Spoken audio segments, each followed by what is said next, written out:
Hello, and welcome back to Alice Talks Football, and welcome back to another live Manchester United show. This is a different live show. Well, not really, but it is really. We will be talking a little bit about the Glazers. I've spoken to someone, a source, and they've said that there's actually frustration with the Glazers because they do want to sell and they're not happy with the bids, and they kind of know that they have no option but to sell. And we're going to get into that in a second. I did a bit of research as well and looked at the financial situation of Manchester United. And we're at a point right now where it's going to be increasingly difficult for the Glazers to stay. I mean, they could stay if someone was stupid enough to give them a 2 billion minority investment, but if you give the Glazers a 2 billion minority investment, every Manchester United fan will turn on your company, turn on your company's reputation, and it probably wouldn't be a worthwhile investment for anyone. And we're going to get into sort of what I've been told and then some things that I tweeted out and some theories that I have regarding the Glazers. But essentially, the Glazers are screwed. The financial situation of United is so dire that although there's threats to stay, there's a feeling the Glazers will stay. A lot of people are panicking online because the share price of Manchester United have gone down. The Glazers are in a position where it will be really difficult for them to stay. We will get into that in a second. There's a lot of people asking, will Antony return? Is Antony going to return to United? Antony has officially been axed by Brazil, dropped from the Brazil squad, which is massive. Like, that's massive that he's been dropped from Brazil. So this could potentially be the end of Antony at United. However, Antony is named in the UCL squad, unlike Donny van der Beek, who's being forced out the squad and told he's got to go. Donny's been kicked essentially out of the squad.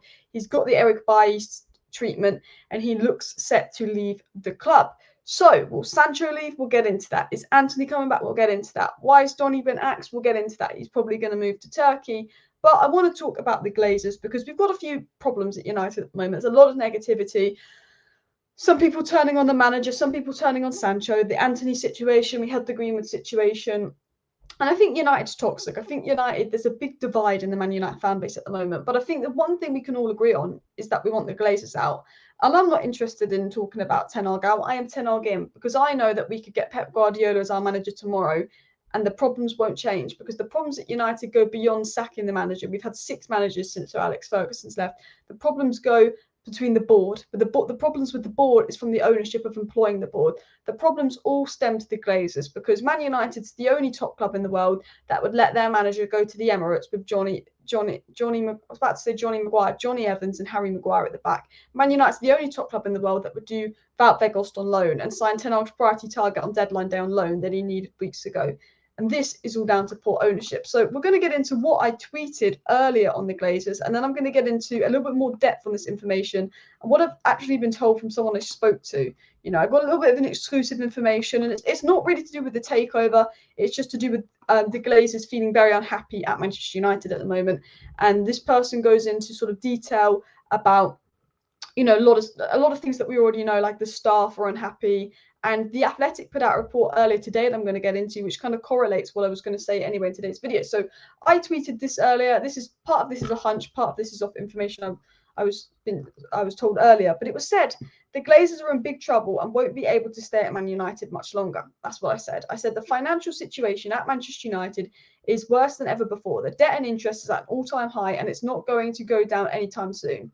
Erik ten Hag could not sell certain players he didn't want, as the club said they could not afford to replace them, and he had to get one of his main transfer targets, Amrabat, on loan. While the Glazers were pretending we are more broke than we actually are, so they didn't have to spend as much, this is the 4th summer in a row Man United will be operating at a loss, which I'm going to show you in a second. I said, obviously, in the past, the Glazers could take out dividends year on year and didn't have to spend much due to Sir Alex Ferguson's heroics. But the mismanagement of the club, I said mismanaged, of course I always get something wrong, of the club has caught up with the Glazers. Unless they act together, if they get their act together, run the club properly, and we had major success, they financially can't afford to stay unless someone stupid gave them 2 billion, which is true. The Glazers used to have a field day at United because Alex Ferguson would spend the 7th most in the league over a 10-year period, and he would win the league 7 out of those 10 years. And, you know, United would be all brilliant and they would make so much profit and they wouldn't have to spend as much and all of that they could take out dividends and they were having an easy day. Since Sir Alex Ferguson's gone, since David Gill's gone, the mismanagement of the club has been bad. And my point with this, and I just want to expand on this, is essentially if the Glazers had run us properly, if when Alex Ferguson left, when David Gill left, We went and employed a proper sporting director, proper footballing people instead of bankers. We went and actually said, okay, we're going to spend a bit of extra money because we know the manager can't go into the season with the likes of Johnny Evans. We're going to get Todibo. We're going to get Amrabat 4 weeks ago. If they had that kind of attitude every chance of the window, then there's no doubt in my mind that, if the Glazers were smart, that Man United could have had the same amount of success in Man City in the last 10 years if the club was run properly. 100% United could have had the same amount of success as Man City in the last 10 years if the club was run properly, 100%. But because the club's not been run properly, it's not had the success. And because the club hasn't had the success, it generates less revenue. The more negative, the more losses, the less money United makes. So the negativity around Manchester United has meant that the last sort of 3 seasons we've not been profiting, and the Glazers are at a point where they're unable to really take dividends out of the club unless they starve us of transfers, which is what they tried to do this summer. And I said, the poor start to the season, the current dressing room leaks, and the situations going on with Antony and Greenwood is making it near impossible for them to stay, and the Glazers know their time is up. The only sort of reason for the Glazers to stay right now would be, if Ten Hag's going to win the Premier League, we could make a bit more money, the club would be worth more. It doesn't look like Ten Hag's going to win the Premier League. If Ten Hag wins the Champions League, we could make a bit more money, we've got something to stay for. Essentially, the only thing that would motivate the Glazers to stay is success and positivity. With the Antony situation, with the leaks, with the Greenwood situation, with the loss, it's looking like, it's looking near impossible for the Glazers to stay. And the Glazers know their time is up. Essentially, Joe and AVRAM know they are screwed, but they agreed will not allow them to sell the club for, I believe, 5.3 billion is what Qatar offered. They are playing a game to try and get 6 billion from the Qataris or even Sergeant Ratcliffe. Essentially, they want the Qataris, but, Sergeant Ratcliffe ups his bid, blah, blah, blah. But the Qataris have said on their side, and Ben Jacobs said this, the Qataris believe their competition isn't Sergeant Ratcliffe. The Qataris believe their competition is sale or no sale, but the Qataris believe unless a minority investor comes in and gives the Glazers 2 billion, which no one seems to do, the Qataris believe that the Glazers will have to cave, and that's why the Qataris haven't caved and bid 6 billion. And reports have come out today from The Athletic, which is very similar to what I was told earlier today, that the Glazers are frustrated with the bids not reaching their asking price, and are trying to blame it on having players on high wages. But we know the reason they can't sell is because there's $1 billion in debt. There's 2.5 billion that needs investment, because you've got to look at the stadium needing investing on. And I said that there. The truth is, had they looked after Old Trafford, had they looked after the facilities, if we didn't have the debt, they'd probably get 7 billion from Qatar. But Qatar know they've got to spend 2.5 billion on top of Man United. So I sort of went into detail a little bit today and did an overview of sort of what was going on. And I show you a graph about the financials of United right now. I said we're becoming a loan FC, and as you can see, there was sort of profit margins here. That obviously season that Alex Ferguson won the league and we didn't actually spend any money that summer, there was massive profit margins under Moyes. You can really see that we screwed Moyes over, but you can see there is profit margins here. And then obviously 2018, you can see the profit margins go, 2019, COVID, but this is 115 million loss. We're talking 92 million loss, 115 million loss. Next season's loss could be even more. The financial situations of Manchester United is continuing to go down and down and down. And it's in a position where really the Glazers can't stay. People financially, the Glazers won't make any money out of Manchester United if they stay because of this financial situation. So I was speaking to someone today and we're having a little conversation about things. And this is nothing to do, I don't know anything on Qatari, I don't know anything on the takeover. And everything I think you do get told regarding takeovers and stuff, you always have to take with a pinch of salt. So I don't think anyone knows anything. But I was speaking to someone today and it was just about the Glazers and the situation. And what I was sort of told and was speaking about is that the Glazers were unhappy. The Glazers are unhappy at the moment. That is why the Qatar and Sir Jim have been in the dark over the takeover, because the Glazers are unhappy. 4 Glazer siblings are absolutely squabbling and saying, let's just sell the club. AVRAM and Joe are unhappy with the bids. They're unhappy with what they've got from Sergeant Ratcliffe. They're unhappy with what they got from Qatar, but they know that they can't stay. And they're unhappy because the Glazers are trying to leverage and threaten to Qatar that, we'll just stay. But the Glazers, Joe and AVRAM, know deep down they have to sell. And the reason they're unhappy is because they feel their position with bids isn't strong. They thought that they would get this big bidding war. They thought they would have people lining up willing to give them 6 billion. And because the Qataris and Sergeant Ratcliffe aren't completely stupid and know that they're not making any more money out of United and they need to sell the club, and then all this negativity happening around the Greenwood situation, the Antony situation, just piles on top of this. Because those at United see all of this happening, and everyone from the outside can see that the club's a complete and utter mess. The Glazers threatening to stay because of the new Champions League format and the Glazers threatening to stay because of these TV rights isn't really scaring Qatar or Sir Jim, because the Glazers, and this is what the Glazers are essentially doing, they're saying, well, this club could be worth 10 billion with blah blah blah. And the Glazers essentially are saying the club could be worth 6 billion, the club will be worth 6 billion, it could be worth 10 billion with the new Champions League format, with the ability to sell TV rights with the way football's going. But essentially, the club will only be worth 10 billion in a couple of years if there's no debt, if there's a brand new stadium, and if Manchester United get back to winning major trophies. And we know that that's not going to happen under the Glazers. They can't clear the debt. They don't have the money to buy a new stadium. And we ain't going to be winning major trophies anytime soon with this transfer strategy. So the Glazers are doing this threat, or will stay because the club's going to be worth 10 billion in a few years. But because Qatar and Sir Jim know the club's not going to be worth 10 billion in a few years, because they know the Glazers will mismanage the club. And the Glazers are in a position now where they aren't able to take out dividends, or very minimal dividends. They're not really able to make much money out of United. And all these protests, all the faff, all the anti-Glazer chants on top of the negativity is really pressuring up on the Glazers. And what I want to get into and what is spoken about is essentially, you know, the Glazers and the negativity. Okay, you've got the protests. The Glazers got all these protests. They don't really care about the fans. That's ongoing.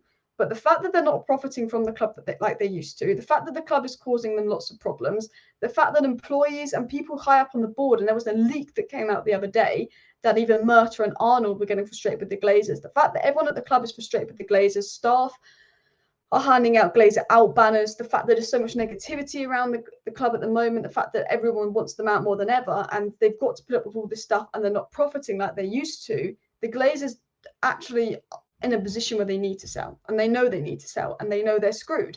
And this doesn't mean that they're going to sell the club tomorrow. This doesn't mean that they're going to sell the club within the next month. This doesn't mean any of that. But what this essentially means is that within the next year, they know they've got to sell. Now, I think they will drag this takeover on for another couple of months, and they can do that. But they can't be the owners of Man United in 3 years' time if things continue the way they are. They can be the owners of us in a year's time. They could drag this takeover on for another year. But they know that actually in 2-3 years' times, they're going to be in a lot of trouble. And I want to get into a few live chats. I want to get into a bit more of the story because I have been told some other interesting information here. But let me just put a few live chats out here. Clearly, the financial problems are absolutely dire. Look at us steering about barely affording cheap loan deals. Exactly. That Weghorst on loan to replace Ronaldo because we couldn't buy Gakpo. Amrabat, one of the main targets on loan on deadline day because we were so cheap. The Glazers are hurting themselves because of their own greed, exactly as well. Sacking managers, having to pay them all off, then start again with new players.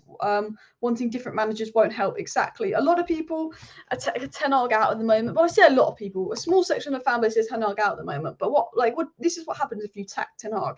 You have to spend about 15 million to sack Ten Hag. You have to spend about another 10 million to bring a manager in, and then you have to completely rebuild the squad. Ten Hag is starting to rebuild his squad. The new manager might go, I don't want the Sandro Martinez, or I don't want Mason Mount. And some people might say, yeah, he doesn't want Mason Mount. But then the point is, if you sack Ten Hag, then you have to start a rebuild again from the very beginning because a certain manager won't want certain players that Ten Hag will want.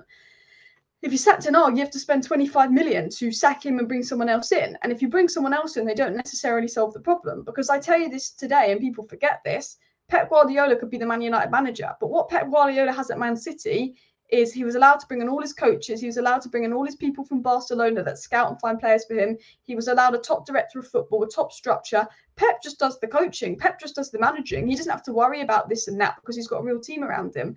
And also, if Pep wants someone, he will get that someone. If Pep wants someone at United, they'll say, no, we're not getting you a centre-back. We'll give you Johnny Evans. Pep's got John Stones. He's got Ruben Diaz. He's got Nathan Ake. He's got Akanji. He's got 4 brilliant centre-backs. And he wanted to break the centre-back world record on Guardiola. City let him do that.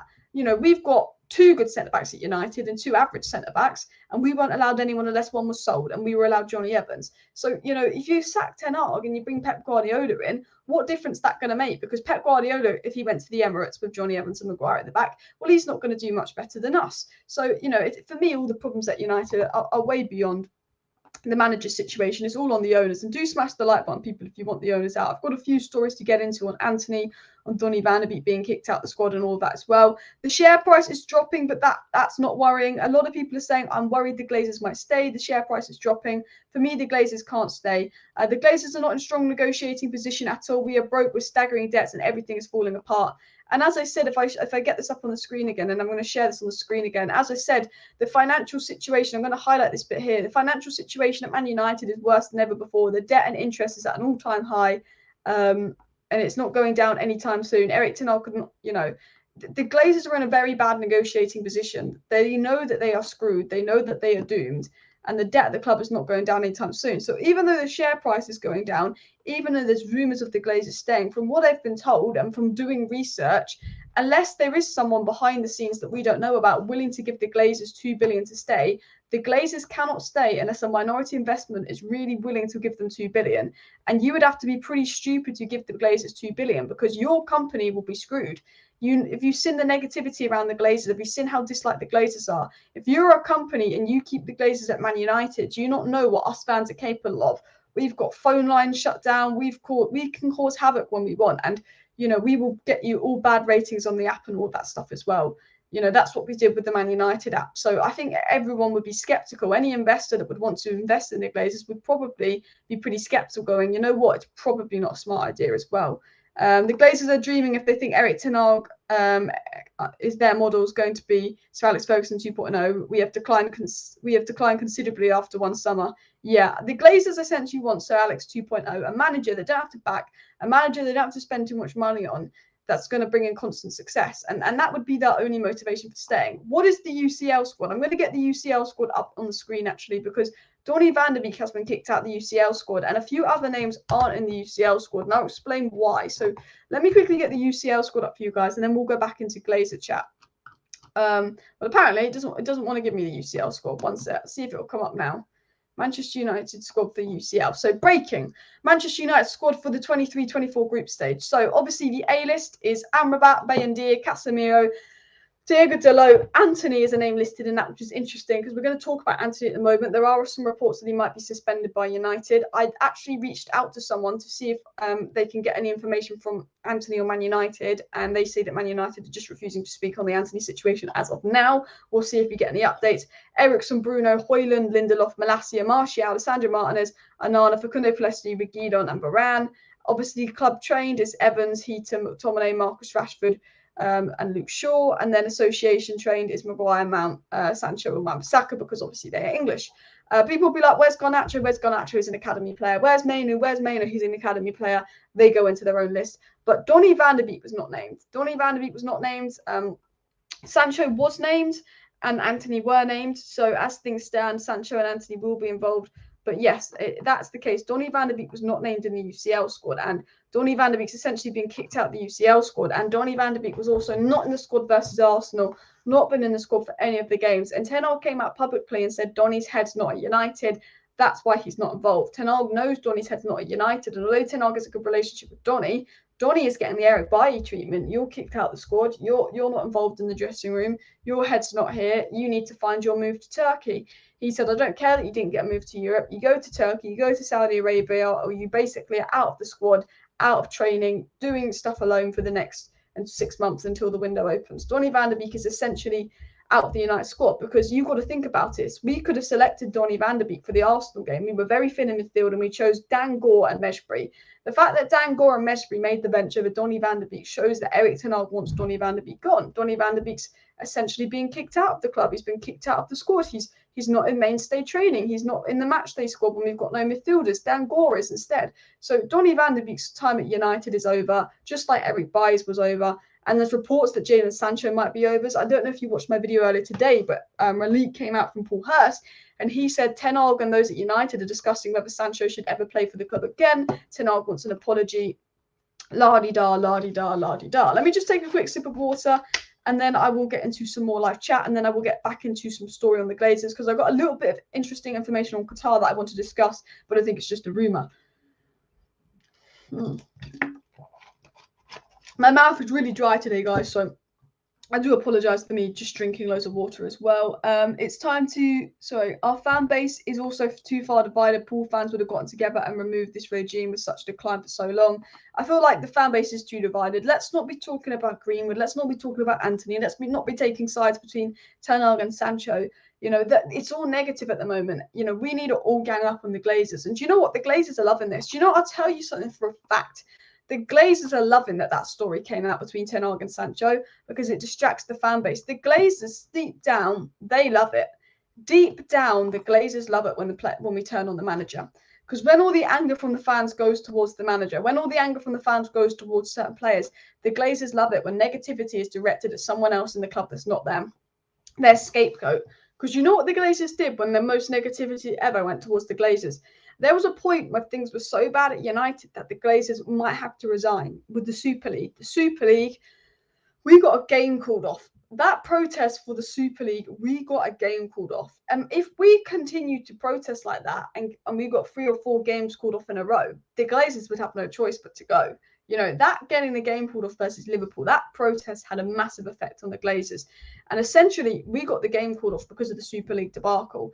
And the Glazers were under so much pressure to literally put the club on the market, to sell the club. And they did the one thing they knew would work with the fans: find another scapegoat. And they blamed it all on Ed Woodward.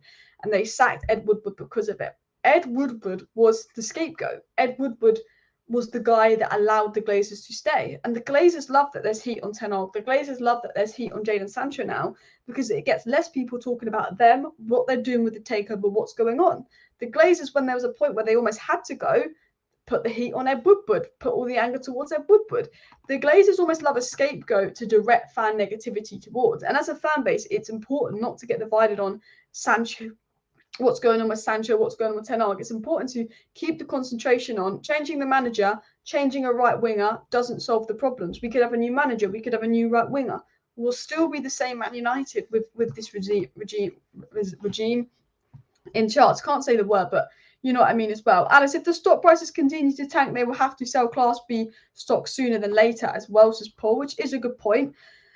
Not 100% sure how that all works as well. And Alex B says Pep and Klopp knew enough to stay well clear of us and both had the chances. Yeah, we could have had Pep and we could have had Klopp, and they said they didn't want to go to United because they've heard things about how badly it was run. Did you know that Louis van Gaal went to Erik ten Hag before he took the Man United job and told Erik ten Hag not to take the Man United job? Louis van Gaal literally had a discussion with Erik ten Hag being like, don't take the United job. Don't take the United job. Louis van Gaal was warning Ten Hag, you know, you shouldn't take the United job. Don't take the United job. All of this stuff.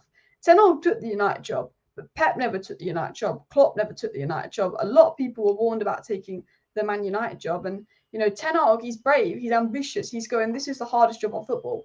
Because tell me now a harder job than United. You're at the biggest club in the world with the most pressure, with the most media views. Ten Hag lost his first 2 games of the season. He gets absolutely cooked on Sky Sports. He gets absolutely cooked and rinsed on Sky Sports, Pep, after losing the first 2 games of the season. Pochettino's 2 games into the season not been particularly good. Where's his interview with Gary Neville and Jamie Carragher? At Man United, it's the hardest job in the world because not only do you get more media attention, not only when you lose, it's taken out of context. Man United losing, even though we actually played quite well versus Arsenal, has been made out to be the end of the world by the media. You know, Chelsea have been losing week in, week out. Chelsea have spent miles more than us. They don't get half the attention. United's the hardest job in the world because not only do you have the media going in on you, you have the media against you, but you have a board of incompetence. You have owners that will be flaky, that won't back you. The people that the owners employ are known for being useless at their job. You essentially are hung out to dry from the get-go, and then the media are there to criticize you even though you've been hung out to dry. It's the hardest job in the world. And the fact that Ten Hag took on this job after our worst ever season, after the toxicity that happened under Ole and Ragnar, you've got to applaud Ten Hag for even taking on this job. Because most managers these days, they wouldn't go near United. So we could sack Ten Hag because some of you want Ten Hag out. But actually, which manager would go near United? Do you think De Zerbi would go to United? He wouldn't risk ruining his career to go to United. He's seen what happens to all the managers before him. He's smart. You know, he'll wait for Man City because Pep's going to leave in 2 years. De Zerbi won't go to United. Who else do you want? Zidane didn't want to come to United. Klopp didn't want to come to United. Pep didn't want to come to United. You know, that is the big problem you have as well. A massive, massive problem as well. The fan base on Twitter is crying for him to be sacked. Please leave, says Jamie. Literally, if you're crying for Ten Hag to be sacked, look, you can be against the manager, you can criticize the manager. I think Ten Hag has got a few things wrong. But if you think Ten Hag should be sacked because of this Sancho situation, I think you're crazy. I do. I get that maybe Antony isn't great, and why does he keep playing Antony? But for me, I'm not here to turn on the manager. I'm here to turn on the owners as well. This will be a trend every year. A player comes out publicly against the manager and another accused of abusing women. Club is chaos. And it's like a repeat. We've got a player calling out the manager and we've got a player in a domestic abuse situation. We are becoming, do you know what's sad is in the last 10 years, we've had as many players coming out against the manager and abusing their girlfriends as we've had trophies. In fact, we've had more players doing stuff than trophies. we've potentially become Kardashian FC. We've essentially become Drama FC in the last 2 years. And it's absolutely tiring, people. I'm completely and utterly fed up of it as well. Same shit, new season, exactly as well. Any class manager, if available, wouldn't come to United. They'd be foolish if the Glazers are still here. Exactly. More reason for the Glazers to go. People saying I would like the Glazers to go bankrupt, even if it means they go. And Klopp said Man United are like Disneyland, says Gaz. Yeah, apparently Klopp did say Manchester United are run like Disneyland. I just realised I'm like 10 minutes behind on the live chat, people. So please do smash that like button. Of course, subscribe down below. Someone said exiling poor Donny. Well, the reason I don't have sympathy for Donny van der Beek, and I've always had a lot of sympathy for Donny van der Beek, is Donny van der Beek got an offer to go to FC Lorient, rejected it, and then an hour before the transfer deadline, he went back to FC Lorient and was like, can I leave? And they said, well, no, you rejected us a week ago. We're not going to bring you back now because you're desperate. Donny van der Beek rejected offers and then realised he didn't get a better offer, then went back to FC Lorient as well. If anyone wants Eric out, they're a complete prick. We've had 10 years of stupidity with this club, and he's the best thing to happen since Fergie. Give him some time, and we will see the benefits. And I agree with this. I'm a very strong supporter of Ten Hag, even though I question some of his decisions, playing Bruno on the right, playing Antony on the right all the time. I'm a very strong supporter of Ten Hag because what he's instilled is discipline. For me, with this Jadon Sancho situation, I see discipline. You're not working hard enough in training. I'm going to set an example to the squad. Garnacho's late dropped. Rashford's late dropped. It's discipline. We've had enough crybabies in the dressing room for a while. We've had enough players that sulk. We have enough players that don't try when things don't go our way. We've had enough bad eggs in the dressing room that when Ten Hag comes in and installs discipline on a player, some people don't like it and they turn on Ten Hag. But I think that's exactly what these Manchester United players need. Discipline. I think we've got too many babies in the dressing room. And I absolutely agree with that as well. And now I've got a few interesting stories to get into. I don't know why. I think it's because it's so hot that my mouth is so dry and I am so thirsty. And I drank that absolutely grossly. But I want to get into a few stories. The stock is down to 18%, but do not worry. If you just joined the chat and you want specific update on the Glazers, just scroll that thing back to the beginning if you've just joined the chat and you want something specifically to do with the Glazers, because I'm going to be getting into some news on Antony. I'm going to be getting into some news on Sancho in a second, and a little bit of transfer news as well, people. But we're on 193 likes. Can we hit 300 likes before the end of the live stream, guys? Please do smash that like button if you have not already. Alex B says Eric Ten Hag's authority massively undermined. Pep and Klopp aren't forced to keep Deadwood and discontent for years upon years. Yeah, literally. Basically, Ten Hag wanted players like Sancho gone in the summer. They said we won't get replacements, so it's up to you. He's like, well, okay, I'm not going to keep Sancho. Eric Ten Hag wanted Maguire gone. Oh, well, you know, all of that, you know, and he has to keep players that he doesn't want because the board say if you sell them, we're not replacing them. La-di-da-di-da.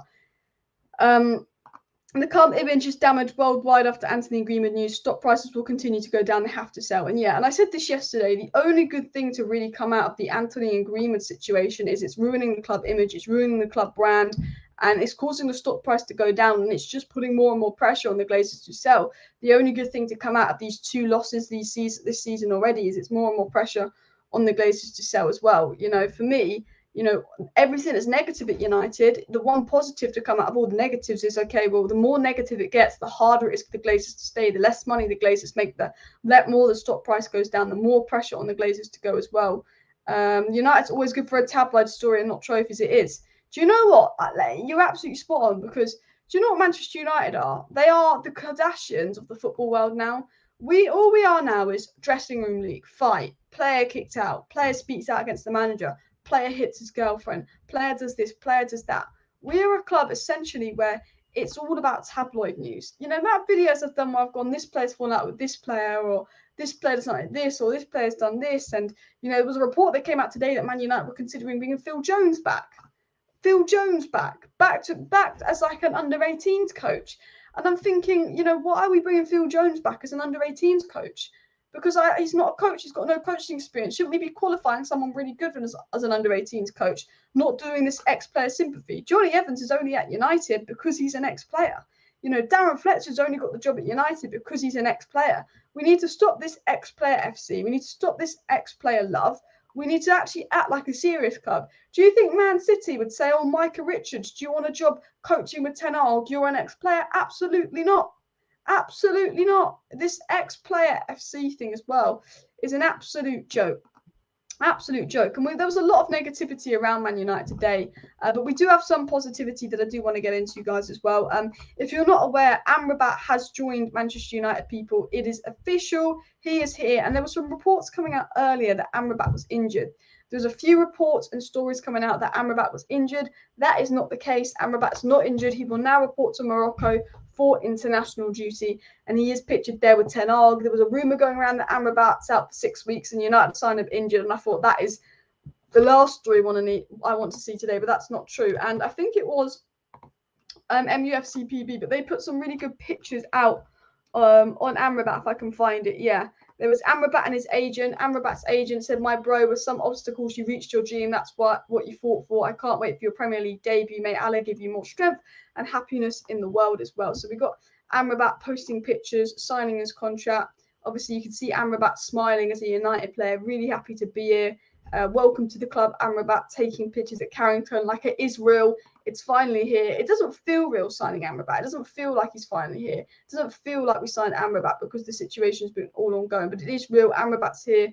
Amrabat is a United player. All of Amrabat in the United kit. Amrabat x Ten Hag. And actually, I don't know if you've watched the video of Amrabat and Ten Hag, but I'm going to do that. I'm going to put the video out tonight, but there's a video of Amrabat basically going to Ten Hag. "I'm here to help you. I'm here to solve the problems." Amrabat's in our midfield and he's gone to Ten Hag today. "I'm here to help you. I'm here to solve your problems." So Amrabat is a United player, people. There's all these nice pictures of Amrabat coming out. It is official. And Amrabat was actually at Carrington earlier today with Reguilon, but he is now going to go to Morocco for international duty. So a few people were saying Amrabat's injured, he's out for 6 weeks, just a few liars. I didn't make a video on it. I thought, you know what, I don't think Amrabat's injured. It's coming from crappy sources. I'll wait till late today to get some information. But Amrabat's been at Carrington training and he's not injured. So all is good with Amrabat. It's just a lot of people saying fake news for clicks there as well. If our fans... no, I got a weird that. I'm going to ignore that. Someone just put a silly chat in there. And I ignored it as well. Alice, do you think United is far from bankruptcy? Do you think it could happen and be sold like Chelsea? Well, the thing is, it's more a situation of the Glazers just are going to start making less and less profit at Manchester United, where it's just they're at a point where they can't take dividends out. So then there's no point being here as well. People said only bankruptcy you could save us from the Glazers. If we're bankrupt, we could be bought for even less. So no, the Glazers want to sell before we go into a situation as dramatic as that as well. Keep smashing the likes, people, as well. It's time to reignite McTominay at centre back because we're never winning a match with Maguire and Evans. Scott as the fourth choice centre back could save our season. I tell you this, actually, I want to have a conversation about Scott McTominay. Scott McTominay, when he's used for Scotland in the right position, when he's used as an 8, is quite good. Man United, if they want to use Scott McTominay, they need to play him next to Casemiro, having him bombing up the pitch. Because I tell you what, look, I don't think Scott McTominay is good enough for United, but the one thing I'll say on Scott McTominay is we've never used him right. We've never used him to his strengths. Man United, Scott McTominay's here. We're going to use him. We'll utilise him to his strengths. That's what I'll say with Scott McTominay. I actually think if something happens to Casemiro, a McTominay-Amrabat pivot could work quite well. Generally believe a McTominay-Amrabat pivot could work really well if something happens to Casemiro. Isaac says, Alice, discipline is key. Erik ten Hag is doing just what I wanted with Sancho. We need mature-minded players in United, not just immature lads with no manners. This is what happened to Sadio Mane. Absolutely spot on. This is what I love about Erik ten Hag. He's come here to discipline the players. He's come here to tell everybody, you know what, it's my rules. If you don't train hard enough, you're dropped. Even if Sancho thinks he's trained hard enough, if he's not reached Ten Hag standards, well, there you go. Jadon Sancho was dropped because he's not reached Ten Hag standards. And Sancho, instead of doing what Wan-Bissaka did when he was dropped and work really hard and get back in the team, and because I tell you what, with this Antony situation ongoing, Jadon Sancho is probably wishing he kept his mouth shut right now. Sancho went on social media and stropped. And if you're going on social media stropping and causing a public problem and letting your teammates know about it and actively turning on the manager and causing a bad mood within the dressing room just because the manager's dropped you because he says you're not working hard enough, well, for me, that's not the kind of attitude that I want in the Manchester United dressing room. And I like Jadon Sancho, and Ten Hag saying, well, I'm not putting up with that attitude. And that's absolutely spot on, because if Ten Hag puts up with an attitude from Ronaldo when he went on Piers Morgan, if Ten Hag puts up with this attitude from Jadon Sancho, then it's just going to cause more and more problems in the United dressing room. And I think Ten Hag has absolutely every right to not put up with those problems. I want to get up something really interesting for you guys in a second. I'm just going to scroll down to the bottom of the live chat. Have we just hit 70k, people? I think we've just hit 70k subscribers. A few people are saying big up on 70k. Hold up, guys. Let me check. Yes, people. We've hit 70,000 subscribers. We're on 70,000 subs, people. We must have hit that throughout the live stream. I didn't even notice. So big up everybody that's subscribed to the channel. We have hit the 70k mark. Please do keep smashing the like button, all of that stuff. Bish, bash, bosh. I've got a few stories to get through on today's live stream. It is going to be a good live stream, so do stay tuned. But we've hit 70k, so thanks everyone that has subscribed to the channel as well. Keep smashing the likes as well. This is Pellistri's time to improve himself. We're going to have a chat about Pellistri in a second, but I wanted to read this out because this has come out from, of course, Antony's brother. Antony's brother, his agent, said this: "You had a dream that you saw yourself playing under the lights of the Theatre of Dreams. You put your trust in me to make a dream a reality. And for 15 years, we have been on this journey together, and that has seen you grow from a young boy with a raw talent and a passion for football to the man you are today, a world-class player. After your performances at the World Cup, the biggest stage of all, the whole world was speaking your name. They all saw what I always knew: your talent was undeniable. My belief in you has never changed, and even though these last 3 months were difficult with so many obstacles, you turned down every club that came calling because you only had faith that your dream would come true. One club. We made it, brother. A promise kept, a dream realized, the Theatre of Dreams awaits." And that was tweeted by Amrabat's brother, or Instagram by Amrabat's brother. But the interesting thing is, there were reports that Amrabat even turned down interest from the likes of Real Madrid and Bayern Munich for United. We knew that he turned down Atletico Madrid. We knew that he turned down Liverpool. We knew that he turned down some big clubs for United. But apparently, Amrabat even turned down the likes of Bayern Munich and Real Madrid that expressed an interest in him for Manchester United. Apparently, Amrabat was so desperate for United, and it's come out and said if it wasn't for Amrabat, Man United wouldn't have signed him, because the Man United board weren't that interested in signing him. Well, I say the board, the owners. The owners of this club, the Glazers, the Disgracers, the Glazers, they weren't interested in signing Amrabat one bit. They didn't have much interest in even getting the Amrabat deal done or any of that. But Erik ten Hag pushed and pushed for the Amrabat deal, and Amrabat just made himself available on the market till deadline day. Amrabat continually made himself available. And that's why the move happened, because Amrabat made sure he was available. He turned everyone down. If Amrabat had accepted another offer and got bored of waiting for United, it wouldn't have happened. Ten Hag never gave up on Amrabat. Amrabat never gave up on United. But those at the top of United, the Glazers, were just hoping this was falling through and could use it as an excuse. But they didn't realise that Amrabat and Ten Hag were going to have that much determination to make the move happen, that actually the deal ended up happening, which is brilliant as well. Big up Alice for 70k. Yes, thanks everyone that subscribed to the channel. We have hit 70,000 subscribers as well. At the moment, the share price is under 19 USD, almost dropped $5. The share price has dropped massively, but it's nothing to do with the Glazers staying. It's just all to do with negativity around United and everything at the moment. I guarantee you the Glazers will have to sell the club, and I will get into that in a second as well. You stole Amrabat from Galatasaray. Doesn't matter, you know. But yeah, Galatasaray fans are annoyed we got Amrabat. But come on, do you think Galatasaray are going to beat a Premier League side to a player like Amrabat? Like, no offense to Galatasaray as well. Nobody in Tampa likes the Glazers. If I was a billionaire, I'd pay for thousands of fans to go to Tampa and just annoy the Glazers. I really would as well. His price is 20 million. He had a couple of decent games at the World Cup. He's 27. No one ever heard of him before. I don't know why everyone's being so negative about the Amrabat signing. Loads of people have heard of Amrabat. Everybody knows Amrabat's a great player. Everyone knows that Amrabat's going to be a great signing for United, and all of us are super excited for Amrabat as well. Joseph says best option is sack Antony, Greenwood and Sancho because they're all troublemakers. Pep and Klopp wouldn't stand for that. Carry on. We want all the troublemakers out, and we only want hard workers at Manchester United as well. The Man United FIFA ratings came out. I think I showed them to you in another live stream, but Casemiro is 89, Bruno is 88, and Varane and Onana and Rashford at 85, and then everyone else is 84 below.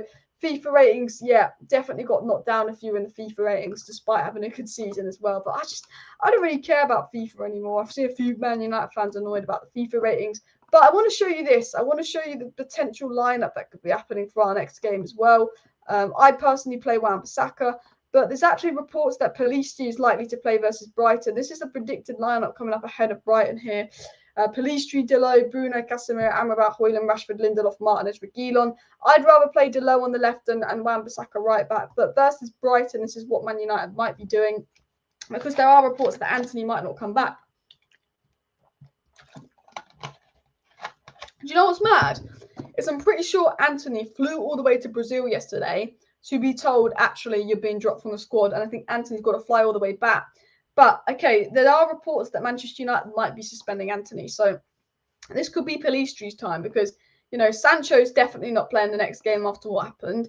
Antony's getting suspended. It's either going to be Rashford on the right wing, which I don't really like, Garnacho on the left wing and Højlund striker, or it's going to be Pellistri time at United. Amad Diallo is out until December.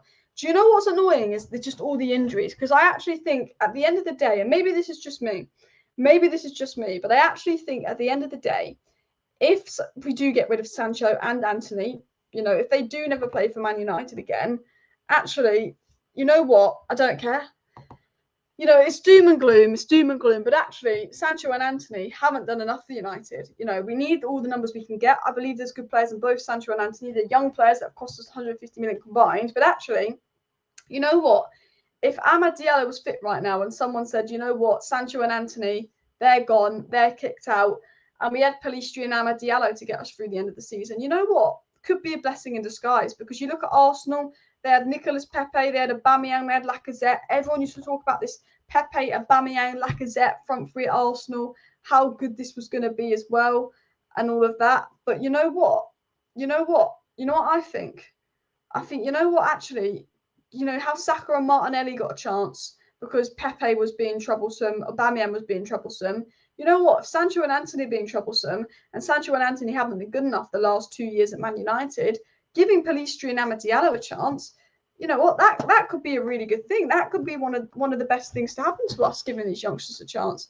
I really think it could be as well. You know, I really think they could live up to it as well. But our players need to massively improve many factors at work, but they are playing quite negatively and with much less unity than last term. Yeah, I think one of the problems at United is that there looks like there's a dressing room divide. And I said this at Spurs game, and I said I don't want to be too negative, but actually, looking at United, looking inside Man United, it looked like there was some kind of dressing room divide. They weren't playing as a team that was happy. They weren't playing as a team that's liked each other. And if there is a dressing room divide being caused, then those players need to go. The reason those players probably didn't go in the summer is because Ten Hag wasn't allowed to sell them because they wouldn't have been replaced. But yeah, there's definitely less unity at United, which I think is particularly concerning. Now, I want to quickly talk about a story about Sancho to Chelsea and then a story about Sancho to Turkey. So, Man United are weighing up essentially letting Sancho go to Turkey or Saudi Arabia while the transfer window is still open. However, Sancho's reluctant to do that. So, the thing about Sancho is he might be forced to leave. He might not. That's the thing. We've got a breaking news story I'm going to get into in just a second, breaking news story. But let me quickly get this story out of the way, and then a story has just broken now. So it was said new. Chelsea considered signing Jadon Sancho from Man United this summer, but were concerned about his mindset and went for Man City's Cole Palmer instead. You know, basically, Sancho got in trouble at Man City for his work rate and mindset. Sancho got in trouble in Dortmund for his work rate mindset being late. Sancho got in trouble for England for being a negative influence on the camp. Sancho got in trouble with Rangnick for not working hard enough. And Sancho's now in trouble from Ten Hag. Other clubs were looking at Sancho. Other clubs were weighing up whether they should buy Jadon Sancho and all of that, but they didn't, okay? But Chelsea did have an interest in Sancho. Ten Hag was open to selling Sancho, but the move didn't materialise. But we've just got a breaking news story coming in here, people. Let me get into this story for you here. Basically what we were saying earlier. So it's been said that Donny van de Beek will not play any part of this season for United. The Muppeteers have got this. The Muppeteers get inside sources, and they're basically said that Donny will not play a part. Even if Donny stays, there will be Dan Gore on the bench as well, and all of that. You know, even if Donny's around, Dan Gore will be on the bench over him. Donny has got no part as well. That's essentially what's been said. Donny's essentially been frozen out of the squad. He's basically been told, you've got to go to Galatasaray, you've got to go to this Turkish team, you've got to go to this Saudi Arabian team because you are no part of my squad. And Donny was available to be on the bench versus Arsenal and Dan Gore was there. Donny van de Beek's essentially been told, get out. Ten Hag, you know, he has a good relationship with Donny. We know that Ten Hag likes Donny. And even Eric Ten Hag is there, you know what, giving Donny the harsh treatment, giving Donny the mean treatment as well. And I love the bromance going on with Garnacho and Højlund. Can't wait for it to play together. Yeah, I have to say, all the negativity going on at Man United at the moment, the one positive thing is this bromance that is clearly blossoming between Højlund and Garnacho. They seem to really enjoy playing together. All the positive vibes. It's really nice to see this nice sort of bromance between Højlund and Garnacho kind of going on at Manchester United. They all seem happy and involved as well. Lindelof will start 25 plus games this season. Varane Starting fit over 80% of the season was a miracle. His injury record was always a problem. I fear the worst. And this is why Ten Hag wanted a centre-back. And this is why Erik Ten Hag made it really clear that he wanted the board to go out and sign Todibo. Erik Ten Hag's made it continually clear, I want a centre-back. Sign me Todibo. Sign me this player. Sign me that player. He's made it really clear to the board, please, can you go out and sign this player for me? Please, can you go out and sign that player for me?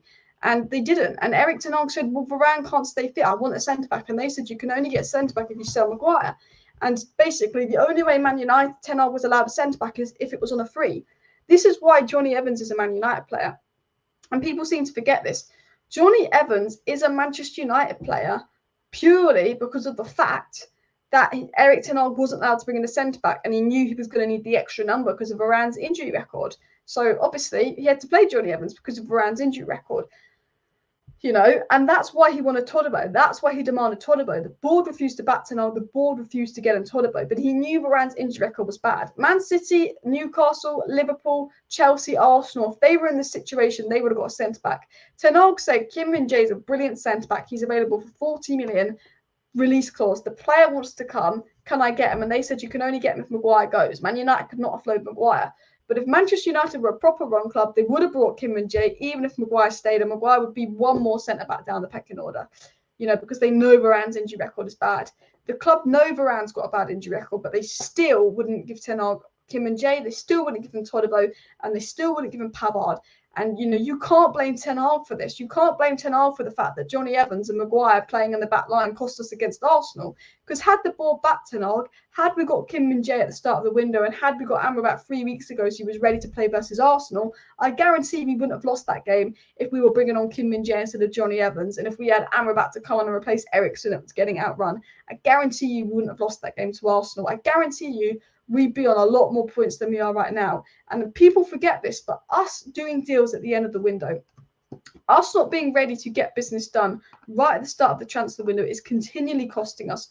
Every single year it costs us. And I tell you this for a fact, we've dropped 6 points because we failed to get business done early. Had we got business done earlier, we could have, maybe those 6 points drop would have been a draw versus Spurs, because we would have taken those chances, and maybe a win versus Arsenal. Maybe we'd have dropped 2 points instead of 6 points. We dropped 6 points in August last year because we weren't ready in the transfer window, and we've dropped 6 points this year because we failed to get all our transfer business done on time. Every season we seem to drop 6 points within the first month, which could all maybe not be dropped if we actually got this player signed in time, if we did our transfer business in time. And you know what? 6 points could be the difference between us being in the Champions League next season. 6 points could really be the difference between us being in the Championship and Europa League next season. That it comes down normally to 2 or 3 points.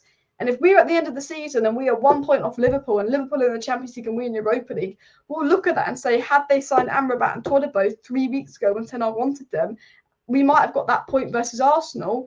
And actually, instead of 0 points versus Arsenal, and we'd be in the Champions League right now. Because points are a big difference. People don't realise it. But 6 points, 3 points, it's the difference between winning a league. It's the difference between getting in top 4. And we're going to be sitting there and we could be kicking ourselves, because every year we don't seem to get everything done. And we always seem to be a player or two short, which just causes us problem after problem after problem as well. 333 likes, guys. Let's see if we can hit 400 likes. Please do smash that like button, and of course subscribe down below if you're new as well. Greenwood's not coming back. He's been told he'll never play for United again. Get over it, says Nick. Yeah, a lot of people saying that Greenwood's going to come back in January. I don't think he will. I think if he plays really well, Man United might think about bringing him back, but I don't think he will as well. Varane is class, but that's incredibly fragile since we signed him. Such a miss, not proper rotation option like Kim Min-jae. I agree. It's only 4 games till now. Liverpool finished 5th, being 3 points off top 4 last season. Much worse start than us, so calm down and believe. True. There's lots of positives. Look, I don't think because we've lost to Arsenal and Spurs we're going to have a bad season. I actually think once our players are back from injury, and the fact that we've got Amrabat to come in now and we've got Højlund, I actually think we are going to have a good season. I really do, actually. I'm really happy with the Højlund signing. Højlund really impressed me versus Arsenal. I think we're going to see a lot of positive and good things from Højlund.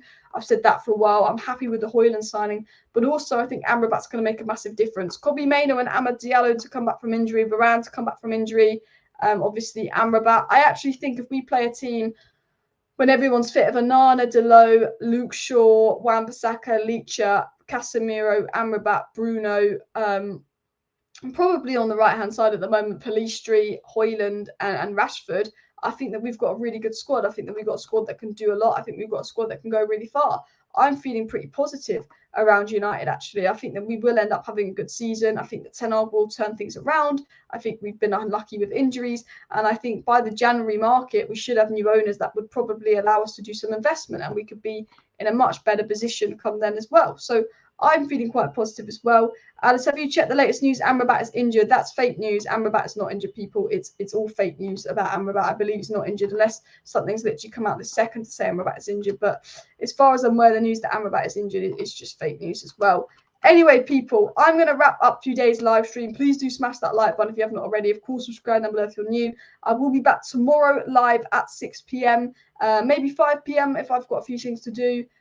Be 5 or 6 p.m. I'll be live tomorrow because I'm away on Wednesday evening. So smash a like. I'll be back tomorrow with a live stream. There'll be a bonus video out at about 10 p.m. tonight, and there'll be a video out at midday tomorrow, and then we'll be back live in 24 hours. Thank you everyone for watching. See you next time, and bye.